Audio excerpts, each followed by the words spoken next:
አርእስተ ዜና መንግስት ዜጎች ክብራቸው ተጠብቆ በውጭ ሀገር ስራ እንዲሰሩ አስቻይ አሰራሮችን መዘርጋቱን አስታወቀ። ኢትዮጵያውያንን ጨምሮ ከ25000 በላይ ስደተኞች ደቡብ አፍሪካን ለቀው ወጡ። በታላቁ መሪ አያቶላህ አሊ ኾማኒ የቀብር ስነ ስርዓት ላይ ከ14000 በላይ የሚዲያ ባለሙያዎችና ከ40 ሀገራት በላይ መሪዎች ተገኙ። ፓኪስታን ከአፍጋኒስታን የተተኮሱባትን 4 ድሮኖች መታ መጣሏን አስታወቀች።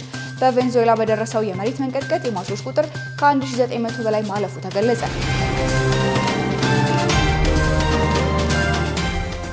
አሰላሙ አለይኩም ወራህመቱላሂ ወበረካቱ። የተወደዳችሁ የነጃሺ ቴሌቪዥን ተመልካቾች እንደምን አላችሁ? ነጃሺ መረጃችን ተጀምሯል። ከመረጃዎቹ ጋር ሀያት ሰኢድ ነኝ። አብራችሁን ቆዩ። መንግስት ዜጎች ክብራቸው ተጠብቆ በውጭ ሀገር ስራ እንዲሰሩ አስቻይ አሰራሮችን መዘርጋቱን አስታወቀ። ኢትዮጵያውያን በውጭ ሀገራት የስራ መስኮች ላይ ሲሰማሩ ሰብአዊ መብቶቻቸው፣ ክብራቸውና ደህንነታቸው በተሟላ መልኩ እንዲጠበቅ የሚያስችሉ በርካታ ስትራቴጂካዊ አሰራሮች መዘርጋታቸውን መንግስት አስታውቋል። ይህ አዲስ አሰራር በዋናነት ህገወጥ የሰዎች ዝውውርን ለመግታት፣ ዘመናዊ ቴክኖሎጂ ለመጠቀምና የሁለትዮሽ ስምምነቶችን በመፈረም ሂደቱን ፈጣንና ግልጽ ለማድረግ የታለመ ነው። ዜጎች በህገወጥ ደላሎች እየተታለሉ ለከፍተኛ አደጋና ለሞት እንዳይዳረጉ ለመከላከልም ዘርፉ በልዩ ትኩረት እየተመራ እንደሚገኝም ተገልጿል። መንግስት ካስተዋወቃቸው ዋና ዋና የሪፎርም እርምጃዎች መካከል የመጀመሪያው የጉዞ ሂደቱን ከሰው ንክኪ ነፃ ማድረግ ሲሆን ይህም አጭበርባሪዎችን ለመቆጣጠር ሲባል ምዝገባውን ሙሉ በሙሉ ዲጂታል በሆነ መንገድ ማከናወንን ያጠቃልላል። ሰራተኞች በኢትዮጵያ የስራ ገበያ መረጃ ስርዓት በመመዝገብ መለያ ቁጥር የሚያገኙ ሲሆን በአቅራቢያ በሚገኝ የአንድ ማዕከል አገልግሎትም የአሻራ መረጃቸውን ይሰጣሉ። በተጨማሪም ዜጎች ለስራ ከመሰማራታቸው በፊት ስለ መብቶቻቸው የሚያውቁበትና ችግር ሲገጥማቸው ፈጣን ግንኙነት የሚያደርጉበት የቴክኖሎጂ መተግበሪያዎች የተዘጋጁ ሲሆን ስምሪቱን በስራና ክህሎት ሚኒስቴር ፈቃድ በተሰጣቸው ህጋዊ ኤጀንሲዎች በኩል ብቻ እንዲሆን ተደርጓል። ሁለተኛውና ሌላው ትልቅ ማሻሻያ መንግስት ዜጎች በስፋት በሚሰማሩባቸው እንደ ሳውዲ አረቢያ፣ ዩኤኢ፣ ኩዌት፣ ኳታር፣ ዮርዳኖስና ሊባኖስ ካሉ የባህረ ሰላጤው ሀገራት ጋር መደበኛ የስራ ስምሪት ስምምነት መፈራረሙ እንደሆነ ተገልጿል።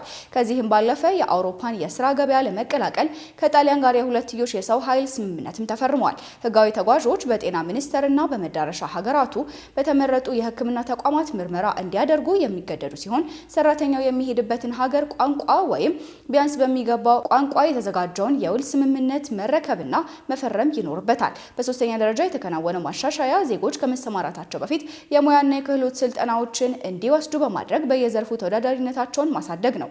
ይህ አሰራር የጉልበት ስራን ብቻ ከመላክ በመውጣት የሰለጠነና በከፊል የሰለጠነ የሰው ኃይልን ወደ ውጭ ሀገር ለመላክ ያስችላል ተብሏል። አራተኛውና የመጨረሻው ሪፎርም ደግሞ ህጋዊ አሰራሩን ማዘመን ሲሆን የውጭ ሀገር የስራ ስምሪት አዋጆችና አፈጻጸም መመሪያዎች ላይ በተደጋጋሚ በተደረጉ ማሻሻያዎች የኤጀንሲዎች እንቅስቃሴዎች ጥብቅ ቁጥጥር ይደረግባቸዋል። በጉዞ ወቅትም በየሀገራቱ የሚገኙ የኢትዮጵያ ኤምባሲዎች የዜጎችን መብትና ደህንነት የመከታተል ኃላፊነታቸውን እንዲወጡ እየተደረገም ይገኛል። በመሆኑም ዜጎች ከደላሎች አታላይ ወጥመድ ራሳቸውን አድነው ብቸኛውን ህጋዊና አስተማማኝ መንገድ በየስራና ክህሎት ሚኒስቴር በኩል በመጠቀም ተጠቃሚ እንዲሆኑ መንግስት በጥብቅ አሳስቧል።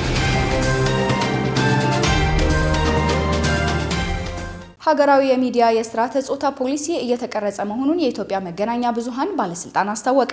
የኢትዮጵያ መገናኛ ብዙሃን ባለስልጣን በአዋጅ በተሰጠው ፖሊሲ የማመንጨትና የማስፈጸም ኃላፊነት መሰረት በሁሉም የሚዲያ ተቋማት ላይ ተፈጻሚ የሚሆንና ሀገራዊ የመገናኛ ብዙሃን የስርዓተ ጾታ ፖሊሲ በማዘጋጀት ላይ መሆኑን አስታውቋል።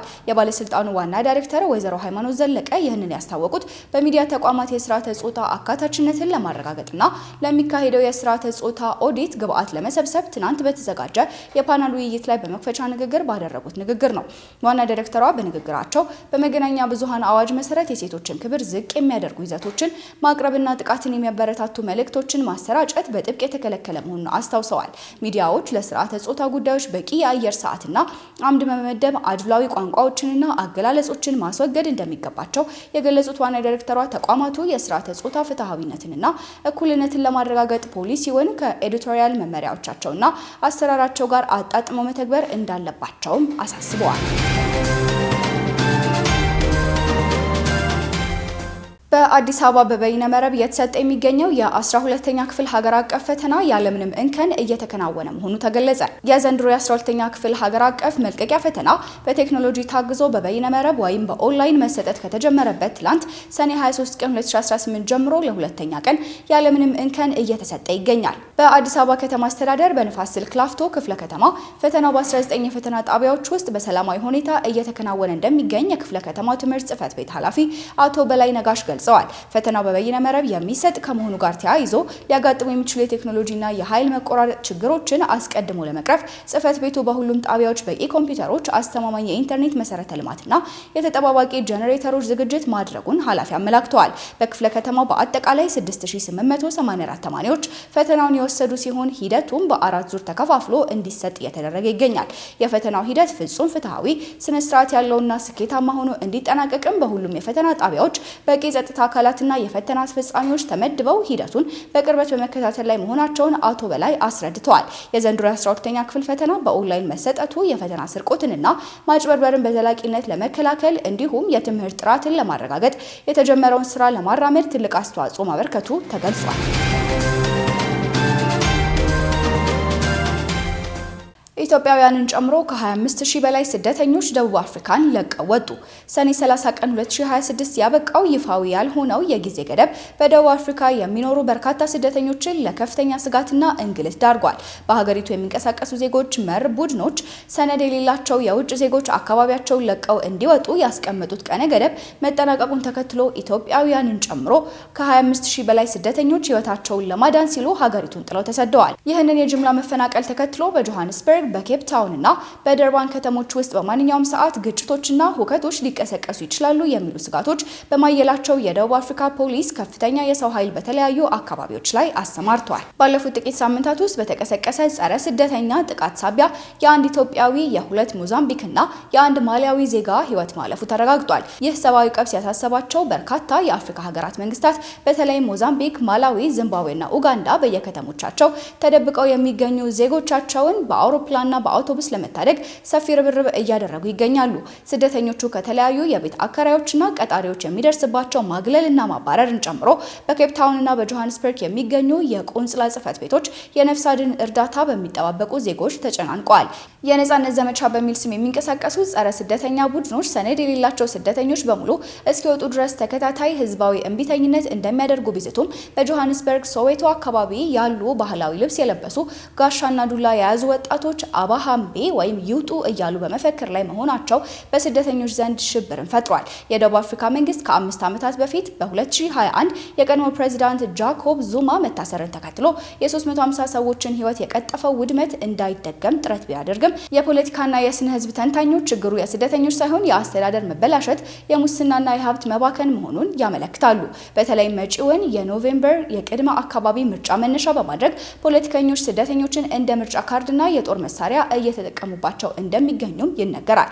ይህ በእንዲህ እንዳለ በደቡብ አፍሪካ በሚኖሩ ኢትዮጵያውያንና የውጭ ሀገር ዜጎች ላይ ጥቃቶች ሊፈጸሙ የሚችሉበት አሳሳቢ አዝማሚያ መታየቱን ተከትሎ በፕሪቶሪያ የሚገኘው የኢትዮጵያ ኤምባሲ ዜጎች በዕለት ተዕለት እንቅስቃሴያቸው ላይ ከፍተኛ ጥንቃቄ እንዲያደርጉ አስቸኳይ ጥሪ አቅርቧል። የተደራሽ ተመልካቾቻችን የተከታተላችሁ የምትገኙት ነጃሺ መረጃችንን ነው። መረጃዎቻችን እንደቀጠሉ ናቸው። ወቅታዊውን የሙቀት መጨመር ተከትሎ በሞሮኮ ከፍተኛ የጫካ ሰደድ እሳት ስጋት ውስጥ መግባቷ ተገለጸ። በሞሮኮ ሀገሪቱን እያጋጠማት ባለውና እስከ 46 ዲግሪ ሴልሺየስ በደረሰው የከፍተኛ የሙቀት ማዕበል ምክንያት በ20 የሀገሪቱ ግዛቶች ውስጥ የሰደድ እሳት አደጋ ስጋት ደረጃ ወደ ከፍተኛ ደረጃ ላይ መድረሱን የውሃና ደን ብሔራዊ ኤጀንሲ አስታውቋል።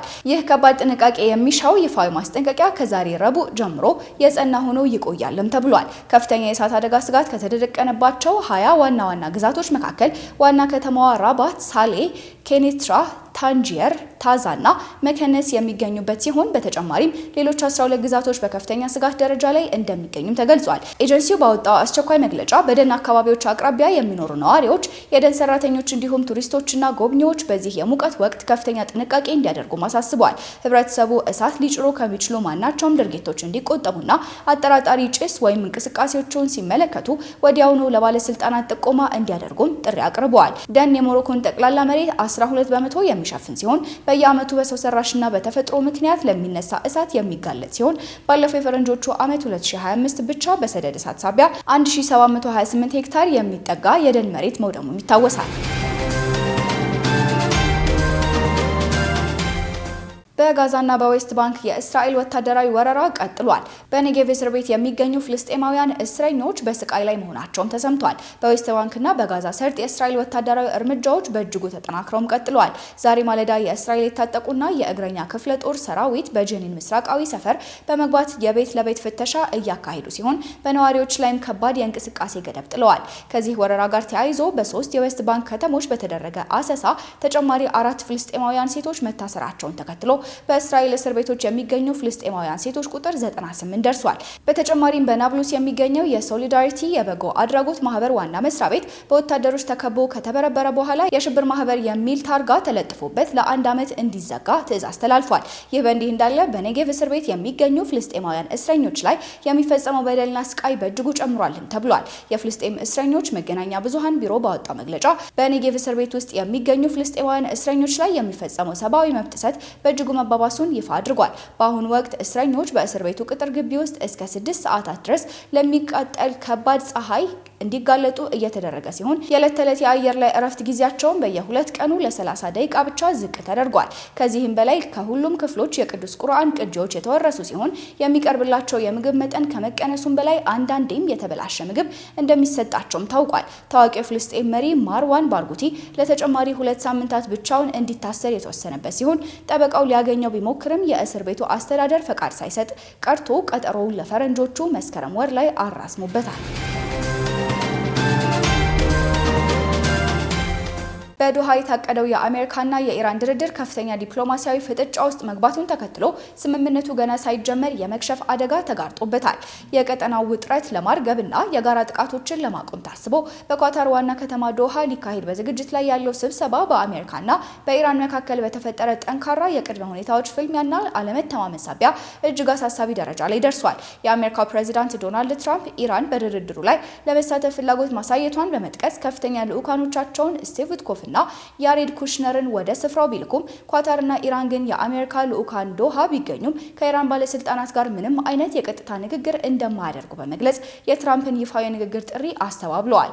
የኢራኑ ፕሬዝዳንት መስዑድ ፔዜሽኪያን ሀገራቸው በማንኛውም ሁኔታ ለአሜሪካ ምንም አይነት ስምምነት ወይም ማሻሻያ እንደማታደርግ በጽኑ ያስታወቁ ሲሆን በተለይም የተባበሩት መንግስታት ድርጅት የኒውክሌር ተቆጣጣሪዎች ጥቃት ወደ ደረሰባቸው የኢራን የኒውክሌር ጣቢያዎች እንዳይገቡ በመከልከላቸው ውጥረቱን ይበልጥ አባብሶታል። ፕሬዚዳንት ትራምፕ ኢራን የኒውክሌር መሳሪያ እንዲኖራት አልፈቅድም ማለታቸውን ተከትሎ አሜሪካ በኒውክሌር ስምምነቱ ላይ ተጨባጭ እድገት ሳታሳይ በኳታር የታገደውን የኢራንን ሀብት እንደማትለቅ ማሳወቋና ማዕከላዊ የዜና አውታሮችም ድርድሩ ሊከሽፍ እንደሚችል መዘገባቸው የዶሃውን ንግግር ውጤት አልባ ሊያደርገው እንደሚችልም ተገምቷል። በሌላ በኩል ይህ ዲፕሎማሲያዊ ፍልሚያ ከጠረጴዛ ዙሪያ ንግግሮች ባለፈ ወደ ወታደራዊ ዛቻዎች መሸጋገሩና የቀጠናው ጂኦፖለቲካዊ ፍላጎቶች መጋጨታቸው በዶሃው ድርድር ላይ ትልቅ ተጽዕኖን አሳድረዋል። የኢራን ፓርላማ አፈ ጉባኤ መሐመድ ባጋር ጋሊባፍ ሀገራቸው ለንግግር ዝግጁ ብትሆንም ለጦርነትም ቢሆን ሙሉ በሙሉ የተዘጋጀች መሆኗን የገለጹ ሲሆን አሜሪካን ቃሏን የማታከብር ባለጋራ ሲሉ ፈርጀዋታል። ኢራን የመጨረሻ ስምምነት ላይ ለመድረስ እስራኤል ሙሉ በሙሉ ከሊባኖስ እንድትወጣ ቅድመ ሁኔታ ያስቀመጠች ሲሆን በሆርሙዝ ወሽመጥ የባህር መስመር ላይ የሚደረግ ማንኛውንም ጥሰት ደግሞ እንደ ተኩስ አቁም ስምምነት መፍረስ በመቁጠም ወታደራዊ ምላሽ እንደምትሰጥ አስጠንቅቃለች። ከዚህ በተጨማሪም ሆርሙዝ ወሽመጥን በተመለከተ ኢራንና ኦማን ለመጀመሪያ ጊዜ የጋራ አስተዳደር ስብሰባ ቢያደርጉም ኦማን በመስመሩ በሚያልፉ መርከቦች ላይ የመጓጓዣ ታሪፍ ለመጫን ፈቃደኛ ለመሆኗና ኢራንም የባህር ላይ ፈንጂዎችን ለማጽዳት ማንኛውንም የውጭ ሀገር እርዳታ እንደማትቀበል ማሳወቋ በዶሃ ድርድር ዙሪያ ያሉትን ቀጠናዊ ውዝግቦች ይበልጥ ውስብስብና ለመተንበይ አስቸጋሪ አድርጓቸዋል። በታላቁ መሪ አያቶላህ አሊ ኾሜኒ የቀብር ስነ ስርዓት ላይ ከ14000 በላይ የሚዲያ ባለሙያዎችና የ40 ሀገራት መሪዎች እንደሚገኙ ተገለጸ። የእስላማዊ አብዮት መሪ የነበሩት ታላቁ አያቶላህ አሊ ኾሜኒን የመጨረሻ የሽኝትና የክብር ስንብት ስነ ስርዓት ለመዘገብ ከተለያዩ ዓለም ሀገራት የተውጣጡ ከ14000 በላይ ጋዜጠኞች፣ ፎቶግራፍ አንሺዎችና የሰነድ ፊልም አዘጋጆች መመዝገባቸውን የክብር ስንብት አስተባባሪ ኮሚቴ ቃል አቀባይ አስታውቀዋል። በዚህ ታሪካዊ ሁነት ላይ በኢራን ከሚገኙ የሀገር ውስጥ ሚዲያዎች በተጨማሪ ከ900 በላይ የውጭ የውጭ ሀገር ጋዜጠኞችና ዓለም አቀፍ የይዘት አዘጋጆች በቀጥታ የሚሳተፉ ሲሆን የ40 ሀገራት ከፍተኛ መሪዎችና የዲፕሎማቲክ ልዑካንም በቴህራን ተገኝተው አክብሮታቸውን እንደሚገልጹ ተረጋግጧል። ይህንን ታላቅ ህዝባዊ ክንውን በብቃት ለማስተናገድ የኢራን መንግስት ከፍተኛ ዝግጅት እያደረገ ሲሆን በሚሊዮን የሚቆጠሩ ተሳታፊዎችን ፍሰት ለመቆጣጠር በዋና ከተማዋ ቴህራን ዙሪያ 1.2 ሚሊዮን የመኪና ማቆሚያዎች ተዘጋጅተዋል። እንዲሁም የቀብር ስነ ስርዓቱ በሚከናወንባቸው የቴህራን ማሽሃድና ሌሎች መተላለፊያ ከተሞች የውሃና የኤሌክትሪክ መሰረተ ልማቶች ያለምንም መቆራረጥ እንዲሰሩ ከ8000 በላይ የቴክኒክ ባለሙያዎች በሙሉ ዝግጅት ተሰማርተዋል። ከስነ ስርዓቱ ጋር ተያይዞ በሀገሪቱ የአየር ክልልና በትራንስፖርት ዘርፍ ላይ ሰፊ የአሰራር ለውጦች የተደረጉ ሲሆን በሚመጣው ማክሰኞ ዋና ከተማዋ ቴህራን ሙሉ የስራ ዝግጅት እንዲቋረጥና ከተማዋ ዝግ እንድትሆን ከመወሰኑም በላይ ሐሙስ መላው ሀገሪቱ ብሔራዊ የሀዘን ቀን ሆኖ ታውጇል። በተለይም በዕለቱ የቴህራን የአየር ክልል ዋና የአውሮፕላን ማረፊያዎች ሙሉ በሙሉ ዝግ የሚሆኑ ሲሆን የአስክሬን ሽኝቱ ወደ ኢራቅ ቅዱሳን ስፍራዎችና በመጨረሻም ወደ ማሽሃድ ከተማ የሚደረገውን ጉዞ ተከትሎ የአየር በረራ እገዳው ደረጃ በደረጃ ተግባራዊ እንደሚደረግ የሲቪል አቪዬሽን ባለስልጣን አስታውቋል። ፓኪስታን ከአፍጋኒስታን የተተኮሱባትን 4 ድሮኖችን መታ መጣሏን አስታወቀች።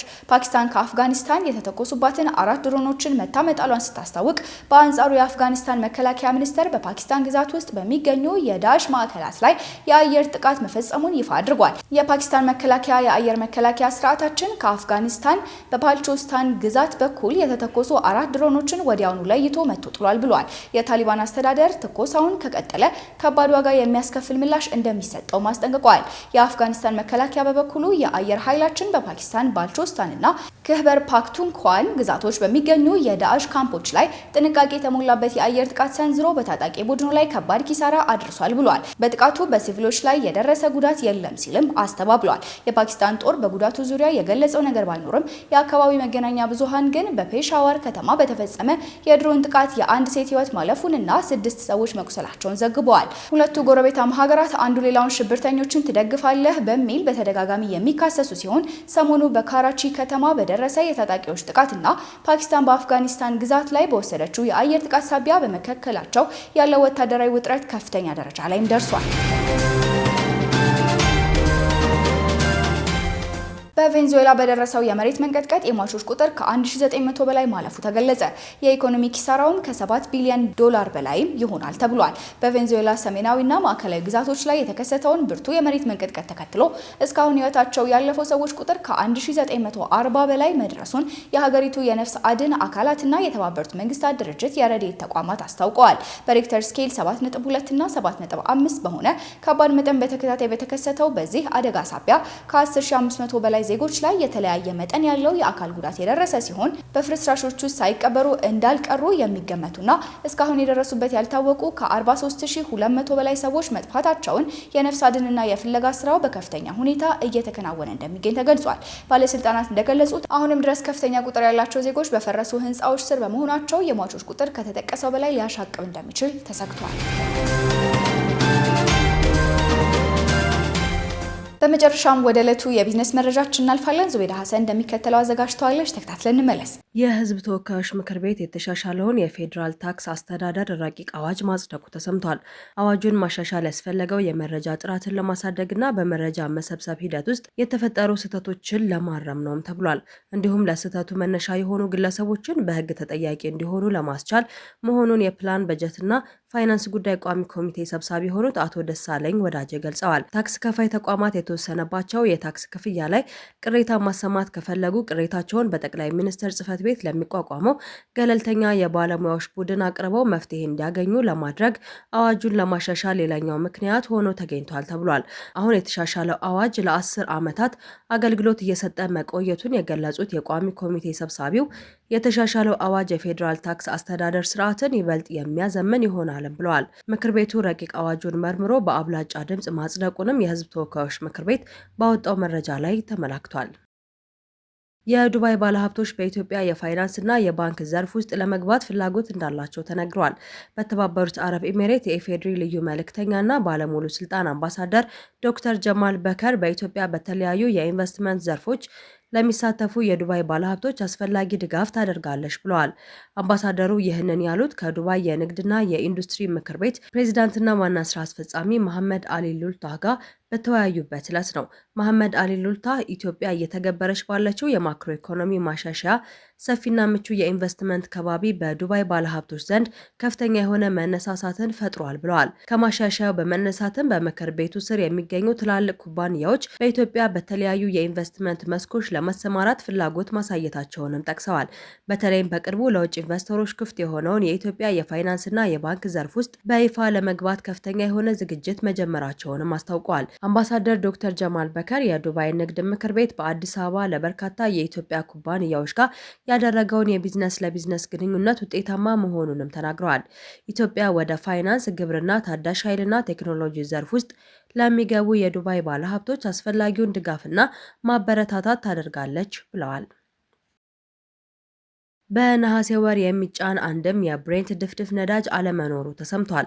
ከዓለም አቀፍ የድፍድፍ ነዳጅ ሽያጭ ከ60 በመቶ በላይ የሚሆነው ዋጋ ለመወሰን የሚያገለግለውና የሰሜን ባህር መለያ የሆነው የብሬንት ነዳጅ ምርት በከፍተኛ ሁኔታ ማሽቆልቆሉን ተከትሎ በሚቀጥለው የነሐሴ ወር የሚጫን አንድም የብሬንት ነዳጅ ጭነት አለመኖሩን የተነገረው። ይህ ክስተት የነዳጅ ማስተላለፊያ መርሃ ግብር መረጃ መመዝገብ ከጀመረበት ጊዜ አንስቶ በታሪክ ለመጀመሪያ ጊዜ የተመዘገበ ታሪካዊ ክስተት ሆኗልም ተብሏል። የነዳጅ ነጋዴዎችን ዋቢ አድርጎ ሮይተርስ የዜና ወኪል እንደዘገበው ይህ የብሬንት ድፍድፍ ነዳጅ የምርት መጠን በከፍተኛ ደረጃ መቀነሱ ለዓለም አቀፍ የነዳጅ ዋጋ መተመኛ ወይም ደግሞ ቤንችማርክ ቀጣይ እጣ ፋንታ አዲስ ጥያቄዎችን አስነስቷል ብሏል።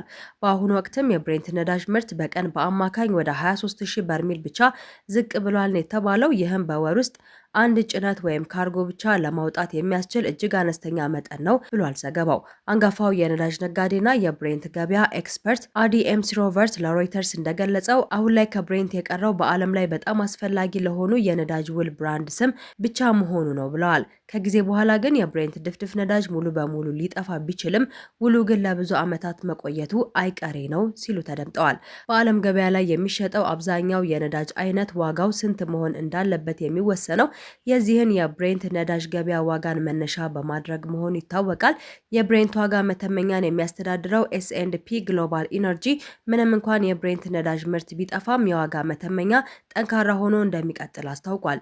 ገበያው እንዳይናጋ ለማድረግ ከብሬንት በተጨማሪ 4 የሰሜን ባህር ነዳጅ አይነቶችን በገበያ ስርዓቱ ውስጥ የተካተቱ ሲሆን እንደ ፈረንጆቹ ዘመን አቆጣጠር በ2023 ደግሞ የአሜሪካው የWTI ሚድላንድ ነዳጅ እንዲካተት ተደርጓልም ተብሏል። ይህ አሰራር አንዱ የነዳጅ አይነት ምርት ቢቋረጥ እንኳን ገበያው ያለ አስገዳጅ ሁኔታ እንዲቀጥል ያስችለዋል ተብሎ ይጠበቃል።